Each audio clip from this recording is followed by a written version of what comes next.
Hello दोस्तों, welcome back to tips. मैं हूं सरबजीत सिंह। आज हम करेंगे फाइनेंशियल अकाउंटिंग का next topic, journal entry for outstanding expenses. Outstanding expenses की जर्नल एंट्री थोड़ी सी ज़्यादा लॉजिकल है as compare to previous journal entries के टॉपिक जैसे हमने पहले किए हैं। मैं आई बटन में प्लेलिस्ट का लिंक दे दूंगा, आप चेक जरूर करिए जो जो एंट्रीज हमने की हैं। अगर आप पहली बार चैनल पे आए हैं, चैनल को सब्सक्राइब भी जरूर करें। ठीक है, आगे बढ़ते हैं। तो इसको हम समझने के लिए क्या करेंगे, पहले तो आउटस्टैंडिंग एक्सपेंस का मीनिंग कवर करेंगे और बाद में देखेंगे कि आउटस्टैंडिंग एक्सपेंसेस को बुक्स में रिकॉर्ड करना क्यों इतना इंपॉर्टेंट है, और उसके बाद हम आउटस्टैंडिंग एक्सपेंसेस की जर्नल एंट्री को समझेंगे with the help of both accounting rule, golden rule of accounting के साथ भी और मॉडर्न रूल्स ऑफ अकाउंटिंग के साथ भी। ठीक है, सो चलिए शुरू करते हैं। आउटस्टैंडिंग एक्सपेंसेस का मीनिंग समझने के लिए हम इन दोनों वर्ड्स का मीन्स, एक्सपेंसेस एंड आउटस्टैंडिंग का मीनिंग अलग अलग समझते हैं। ठीक है, पहले हम एक्सपेंसेस का मीनिंग समझेंगे। जब बिजनेस किसी भी पर्सन या फिर ग्रुप ऑफ पर्संस से सर्विसेज अवेल करता है, उन सर्विसेज के लिए जितना भी अमाउंट बिजनेस ने सर्विस प्रोवाइडर को पे करना होता है, उस अमाउंट को हम एक्सपेंसेस बोलते हैं। ठीक है, एक्सपेंसेस और अदर बेसिक अकाउंटिंग टर्मिनोलॉजी का मीनिंग को और भी एक्सप्लेन्ड वे में समझने के लिए मैं आपको आई बटन में वीडियोस के लिंक दे रहा हूं, जो टोटल 3 वीडियोस हैं। एक बार जरूर चेक कीजिए, हमने सारी टर्मिनोलॉजी को कवर किया है 3 पार्ट्स में। ठीक है, आगे हम आउटस्टैंडिंग का मीनिंग समझते हैं। वैसे तो अब तक आपने आउटस्टैंडिंग वर्ड का यूज किसी की तारीफ करने के लिए किया होगा, जैसे कि आउटस्टैंडिंग परफॉर्मेंस, बहुत ही अच्छा परफॉर्मेंस था आपका। आउटस्टैंडिंग मीन्स शानदार। लेकिन इस हिसाब से तो आप आउटस्टैंडिंग एक्सपेंसेस को शानदार खर्च कहोगे, ठीक है ना। लेकिन ये शानदार खर्च नहीं होते, क्योंकि अकाउंटिंग में आउटस्टैंडिंग का मीनिंग होता है बकाया। क्या होता है? बकाया, बचा हुआ बैलेंस, बकाया।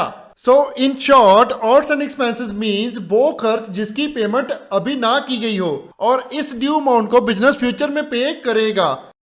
कोई भी अकाउंट जिसकी पेमेंट फ्यूचर में पे करनी होती है, उसे हम क्या कहते हैं? सोचो सोचो। हाँ जी, उसे हम कहते हैं लायबिलिटी। यस, उस अकाउंट को हम लायबिलिटी का अकाउंट कहते हैं। अगर तो आपको मालूम था कि इसे लायबिलिटी कहते हैं तो कमेंट में यस लिखिए प्लीज। और अगर आपको नहीं मालूम था तो आप फिर जाकर हमारी बेसिक अकाउंटिंग टर्मिनोलॉजी की वीडियो जरूर चेक करें, जिससे आपको बेसिक अकाउंटिंग के क्लियर हो जाएंगे, सभी बेसिक नॉलेज मिल जाएगी, क्योंकि हमने सारे के सारे टर्मिनोलॉजी कवर की हुई है। मैं पहले ही आपको आई बटन में उसका लिंक दे चुका हूं। अगर अभी तक आपने नहीं देखा तो प्लीज उसे जरूर देखें। मैं डिस्क्रिप्शन में उसका लिंक दे दूंगा, आप डिस्क्रिप्शन से भी उसको चेक कर सकते हैं। ठीक है, चलिए आगे बढ़ते हैं। अब आउटस्टैंडिंग एक्सपेंसेस के मीनिंग को अच्छे समझने के लिए हम एक एग्जांपल समझ लेते हैं, जो आपका मीनिंग और अच्छा क्लियर करवा देगी। ठीक है, सपोज हमारे बिजनेस में 4-5 एम्प्लॉय काम कर रहे हैं, वो पूरा मंथ काम करते हैं। उनकी एक मंथ की सैलरी ड्यू हो जाती है, क्योंकि सैलरी मंथ कंप्लीट होने के बाद मिलती है। पर हमारे पास मींस बिजनेस के पास इतने पैसे नहीं होते कि हम उनकी सैलरी क्लियर कर सके, तो उन एम्प्लॉय की सैलरी पे नहीं की जाती। अब according to above example, salary due है लेकिन बिजनेस के द्वारा पे नहीं की जा रही, क्योंकि बिजनेस के पास फंड्स नहीं है, कैश नहीं है, तो वो सैलरी कहां से देंगे? ठीक है, तो इसे हम कौन सी सैलरी बोलेंगे? Outstanding salary. ठीक है, जे आउटस्टैंडिंग एक्सपेंसेस की एक एग्जांपल होगी आउटस्टैंडिंग सैलरी। सैलरी ड्यू है लेकिन पे नहीं की। आउटस्टैंडिंग एक्सपेंसेस का मीनिंग क्या होता है? खर्च कर लिया है लेकिन उसकी पेमेंट नहीं की। अब हमारे पास एग्जांपल भी क्या दी हुई है, हमने सैलरी मींस एम्प्लॉय से सर्विसेज ले ली हैं, पूरा मंथ उनसे सर्विसेज ले ली हैं, लेकिन अब उनको सैलरी देने के टाइम हमारे पास पैसा नहीं है, तो हम सैलरी नहीं दे पा रहे।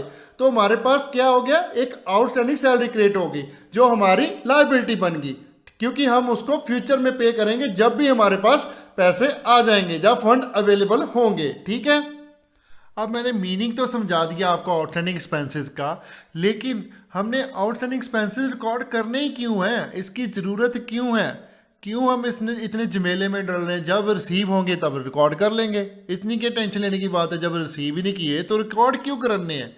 उसका भी एक रीज़न है, क्योंकि according to accrual principle of accounting हमें जो भी खर्चा है उसको उसी के फाइनेंशियल पीरियड में रिकॉर्ड करना होता है, चाहे वो खर्चा हो चाहे वो इनकम हो, किस ना कि जब रिसीव किया तब करना होता है रिकॉर्ड।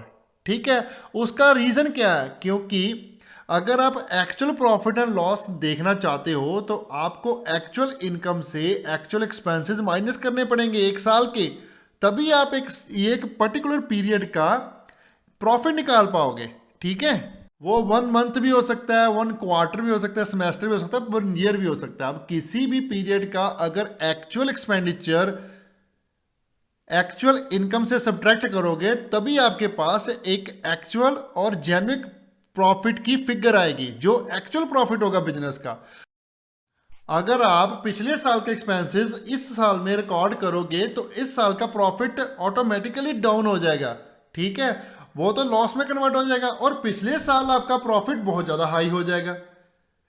क्लियर, अगर सारे के सारे एक्सपेंस आप पर्टिकुलर ईयर में रिकॉर्ड करोगे, जिस रिकॉर्ड की आप कैलकुलेशन कर रहे हो और जिस भी ईयर की आप रिकॉर्डिंग कर रहे हो, so according to accrual accounting principle हमें जो आउटस्टैंडिंग एक्सपेंस है या फिर प्रीपेड एक्सपेंस है या फिर क्रूड इनकम है और प्री रिसीव्ड इनकम्स हैं, वो सभी की सभी उसी अकाउंटिंग पीरियड में रिकॉर्ड करनी होती है जिस अकाउंटिंग पीरियड की वो है, ना कि नेक्स्ट और प्रीवियस में। क्लियर। सो चलिए अब हम आउटस्टैंडिंग एक्सपेंसेस की जर्नल एंट्री समझ लेते हैं।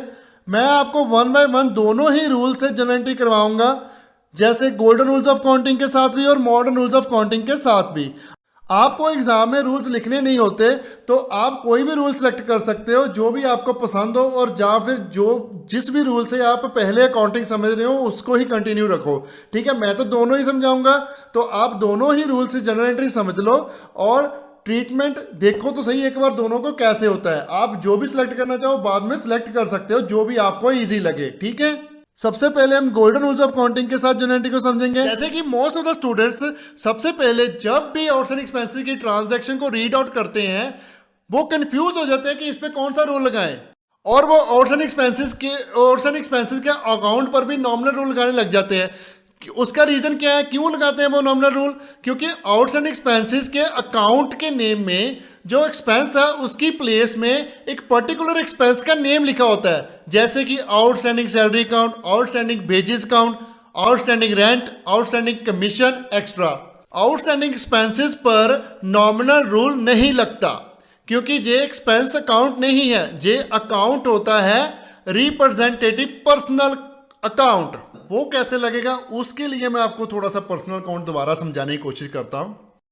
पर्सनल रूल 3 तरह के पर्सन पे इंप्लीमेंट होता है। ठीक है, पहले जो नेचुरल पर्सन है, जैसे आप, मैं आपको पढ़ा रहा हूं, अब मेरे सभी स्टूडेंट जो भी पढ़ रहे हैं वो सभी, और दूसरे आर्टिफिशियल पर्सन जैसे यूट्यूब और ट्यूटर टिप्स जिस पे आप पढ़ रहे हो, और कोई भी कंपनी एडिडास, नाइकी, फेसबुक, ये सभी क्या है, आर्टिफिशियल पर्सन्स। ओके, और तीसरे होते हैं हमारे पास रिप्रेजेंटेटिव पर्सन्स। रिप्रेजेंट मतलब जो बंदा किसी ग्रुप ऑफ बंदे को और जो इंडिविजुअल को रिप्रेजेंट करता है उसे हम रिप्रेजेंटेटिव पर्सन बोलते हैं। अभी आउटस्टैंडिंग एक्सपेंसेस क्या है, जो आउटस्टैंडिंग एक्सपेंसेस का अकाउंट है वो रिप्रेजेंट कर रहा है जिसके भी खर्चे आउटस्टैंडिंग है। अगर सैलरी आउटस्टैंडिंग है तो वो किसको रिप्रेजेंट कर रहा है, वो एम्प्लॉय को रिप्रेजेंट कर रहा है, या फिर अगर ज़्यादा बंदे की सैलरी आउटस्टैंडिंग है तो ग्रुप ऑफ एम्प्लॉयज़ को रिप्रेजेंट करेगा वो अकाउंट, आउटस्टैंडिंग सैलरी अकाउंट। तो वो क्या हो गया कि पर्सनल अकाउंट के ट्रीट होगा।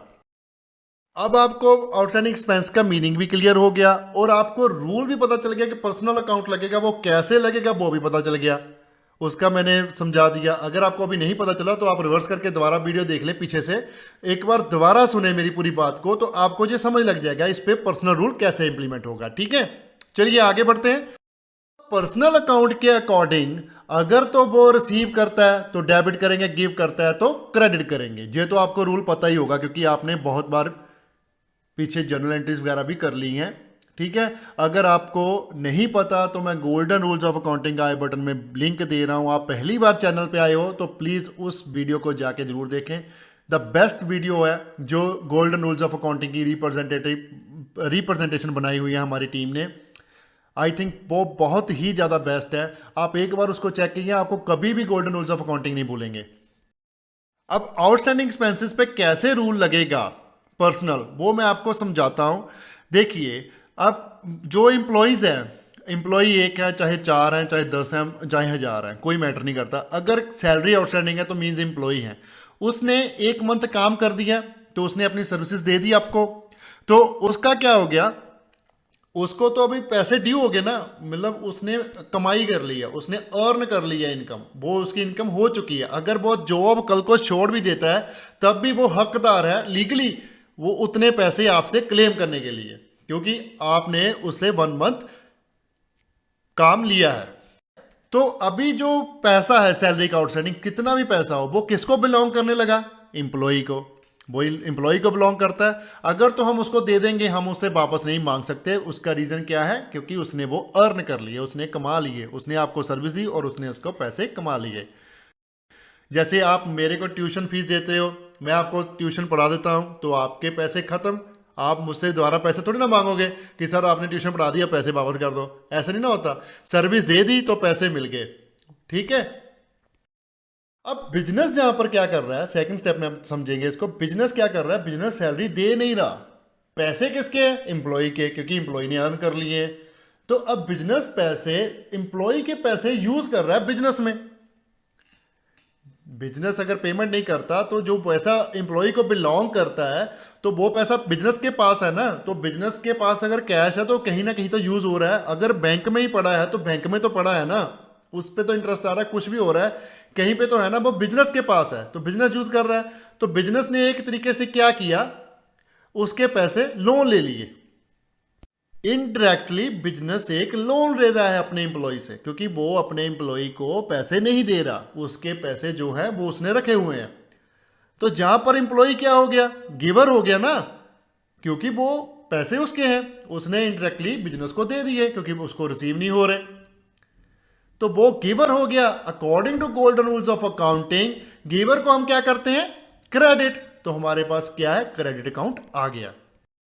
समझ लगेगी पूरी बात, सिंपल सी बात है। एम्प्लॉय ने पैसे अर्न कर लिए हैं, बिजनेस उस पैसे को अपने बिजनेस में ही यूज कर रहा है अपने कामों के लिए, सैलरी की पेमेंट नहीं कर रहा। सो इनडायरेक्टली वो पैसे तो एम्प्लॉय के हैं लेकिन यूज कौन कर रहा है, बिजनेस। तो बिजनेस की वो बन गई लायबिलिटी। जब भी बिजनेस एम्प्लॉय को पैसे दे देगा तो उसकी लायबिलिटी क्लियर हो जाएगी। तब तक तो बिजनेस ने लोन लिया रखा ना, कितने दिन का भी ले रखा, उससे जब भी फंडिंग आएगी वो उसको पैसे दे देगा। अब डेबिट अकाउंट तो सिंपल ही है हमारा, आउटस्टैंडिंग सैलरी है ना, सैलरी तो हमारा खर्चा है, क्योंकि सैलरी तो हमने खर्चा तो करना ही है, उसको देनी तो है ही, तो सैलरी तो बुक कर लो, सिंपल सी बात। सैलरी सारा हमारा खर्चा है। According to normal rule of accounting खर्चे को हम डेबिट करते हैं, तो उसको डेबिट कर दिया। क्रेडिट हमारा क्या आ जाएगा, आउटस्टैंडिंग सैलरी अकाउंट। अब आपके पास दोनों अकाउंट आ गए, आउटस्टैंडिंग सैलरी अकाउंट क्रेडिट हो गया, सैलरी अकाउंट डेबिट हो गया, क्योंकि सैलरी तो एक्सपेंस है। अगर आप पेमेंट कर देते तो कैश क्रेडिट होता, क्योंकि कैश अमाउंट से जाना था, गोज आउट होना था, गोज आउट क्रेडिट। लेकिन अब पेमेंट तो कर नहीं रहे, लायबिलिटी क्रिएट हो रही है। वो जो पैसा है एम्प्लॉय को बिलोंग करता है वो हम यूज कर रहे हैं, तो वो हमारा क्या बन जाएगा, लायबिलिटी। तो वो एम्प्लॉय क्या बन गया, गिवर। हम गिवर को क्या कर रहे हैं, क्रेडिट। आउटस्टैंडिंग एक्सपेंस क्या कर रहा है, आउटस्टैंडिंग सैलरी अकाउंट रिप्रेजेंट कर रहा है ग्रुप ऑफ एम्प्लॉयज को। इस पे रूल लग गया, रिप्रेजेंटेटिव पर्सनल रूल। जो भी रिप्रेजेंटेटिव अकाउंट होता है वो रिप्रेजेंट करता है। सिंपल सी बात है, कुछ ज़्यादा कॉम्प्लिकेशन नहीं है, बस एक कंसेप्ट को समझ लो आप पीछे से। अब इसको जर्नल के फॉर्मेट में नोट डाउन कर लो। जर्नल का फॉर्मेट तो आपको बहुत बार समझा चुका हूं। मैं वीडियो का लिंक दूं या ना दूं, दे ही देता हूं, लेकिन क्योंकि आपको कई ऐसे भी नए सब्सक्राइबर आ जाते हैं यूट्यूब पर जो पहले इसी वीडियो से आ रहे होंगे मेरे चैनल पर, तो मैं आपको लिंक दे रहा हूं। अगर आप पहली वीडियो ये देख रहे हो हमारे चैनल की, तो आप पिछली वीडियो जरूर चेक करें। प्रीवियस हमने बहुत ही अच्छे तरीके से अकाउंटिंग को एक्सप्लेन करने की कोशिश की है, मेरे हिसाब से बहुत ही अच्छे तरीके से की हुई है एक्सप्लेन। आप चेक करो, आपको अकाउंटिंग तो ऐसे लगेगी कि कुछ नहीं है, ये तो सिंपल सा सब्जेक्ट है, हवा बना के रखा हुआ है लोगों ने, लेकिन है कुछ नहीं, बहुत सिंपल है।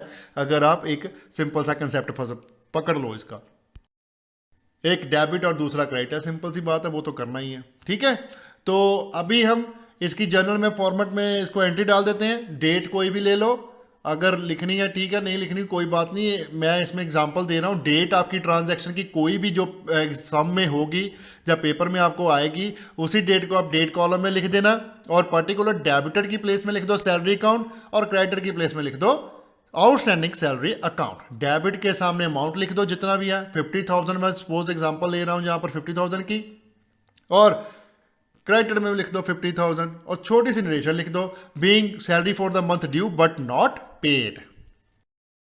ये आपकी आउटस्टैंडिंग की एंट्री हो जाएगी according to golden rules of accounting. अगर आपने इसको रट्टा भी लगाना है तो लगा सकते हो, कुछ इतना मुश्किल नहीं है। लेकिन अगर आपको कोई कंसेप्ट पूछता है तो आपको पता होगा, कल में आपको इंटरव्यू में जाओगे या कहीं भी बैठोगे, आप 2-4 बंदों से क्वेश्चन पूछ सकते हो, आपको अंडरस्टैंड हो गया ना कंसेप्ट, आप किसी को बताने हो जाते हो, बताने जोग, मतलब कि मुझे ये कंसेप्ट आता है, कंसेप्चुअल क्लैरिटी हो तो आप किसी से पंगा ले सकते हो कि ये अकाउंटिंग की एंट्री गलत डाली है आपने, क्योंकि ये ऐसे डलेगी, इसका डेबिट ऐसे होगा तो क्रेडिट ऐसे ही होगा, ऊपर नीचे नहीं होगा कुछ भी।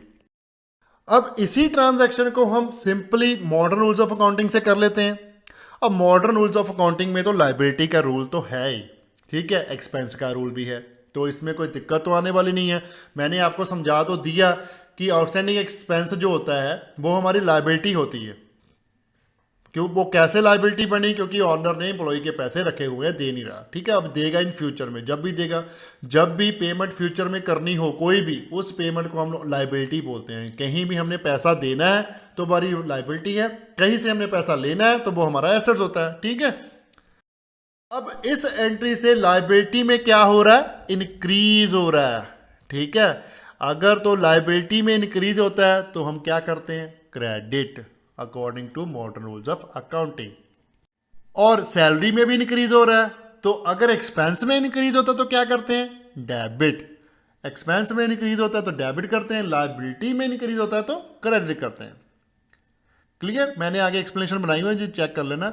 जर्नल एंट्री सेम रहेगी, लेकिन आपकी इंप्लीमेंटेशन चेंज हो जाएगी, आप कैसे रूल इंप्लीमेंट करते हो। अगर तो आप मॉडर्न रूल्स ऑफ अकाउंटिंग से पढ़ रहे हो तो मॉडर्न रूल्स ऑफ अकाउंटिंग से ये एंट्री ऐसे इंप्लीमेंट होगी, क्योंकि सैलरी इंक्रीज हो रही है, कोई भी एक्सपेंस इंक्रीज होता है तो उसे हम क्या करते हैं, debit according to the rule of modern rules of accounting.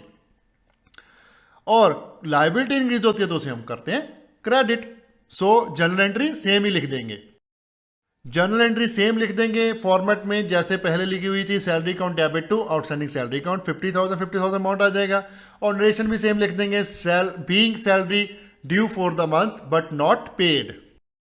Outstanding expense की जर्नल एंट्री जिसमें आउटस्टैंडिंग एक्सपेंस क्रिएट होता है, बनता है अकाउंट, वो आपको गोल्डन रूल्स ऑफ अकाउंटिंग की हेल्प से समझा चुके हैं। लेकिन अब आपको एंट्री वो भी आ सकती है क्वेश्चन में, जब हम आउटस्टैंडिंग एक्सपेंस को पे करते हैं, उसका ट्रीटमेंट थोड़ा सा अलग होगा।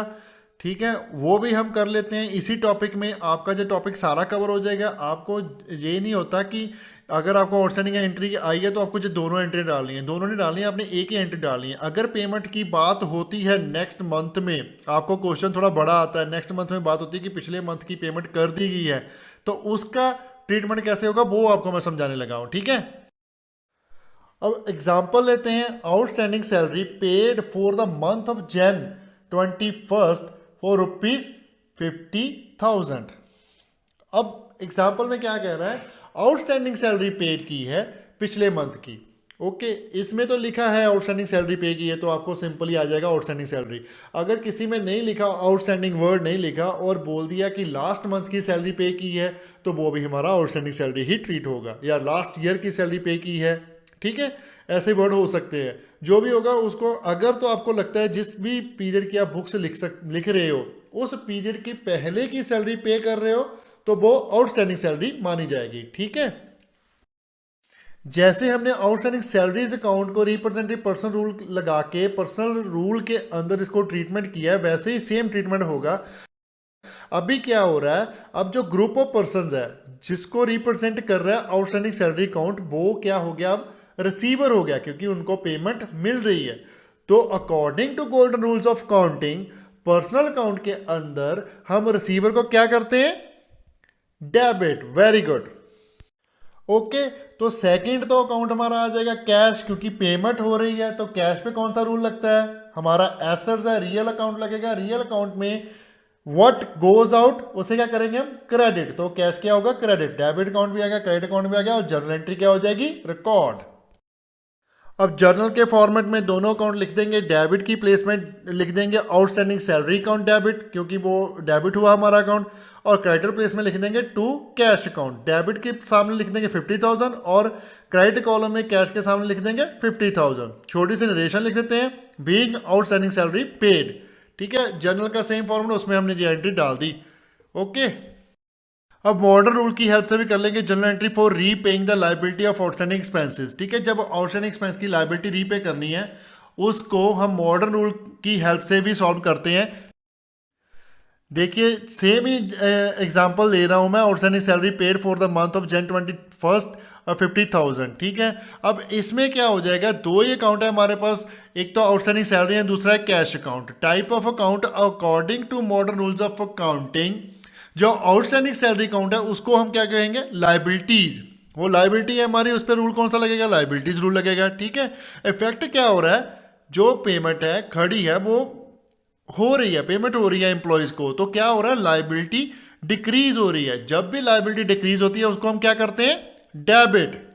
ऐसे ही कैश है हमारे पास, कैश एसेट्स अकाउंट होता है, एसेट्स पे कौन सा रूल लगता है, assets rule according to modern rules of accounting. अब क्या हो रही है, कैश की पेमेंट हो रही है, मींस कैश क्या हो रहा है, डिक्रीज हो रहा है। जब भी एसेट्स डिक्रीज होता है तो उसे हम क्या करते हैं, credit. Okay, according to modern rules of accounting, जब भी लाइबिलिटी डिक्रीज होती है उसे हम डेबिट करते हैं, और जब भी एसेट डिक्रीज होता है उसे हम क्रेडिट करते हैं। क्लियर। तो जर्नल एंट्री तो सेम ही रह जाएगी, जैसे हमने पीछे डाली थी वैसे ही रह जाएगी। Outstanding salary account debit to cash account. Outstanding salary account के सामने आ जाएगा 50,000 और कैश के सामने आ जाएगा 50,000 क्रेडिट कॉलम में। नरेशन छोटी सी लिख देते हैं, being outstanding salary paid. Clear. तो जी आज का टॉपिक है आपका आउटस्टैंडिंग एक्सपेंसेस अकाउंट का, आपको क्लियर हो गया होगा।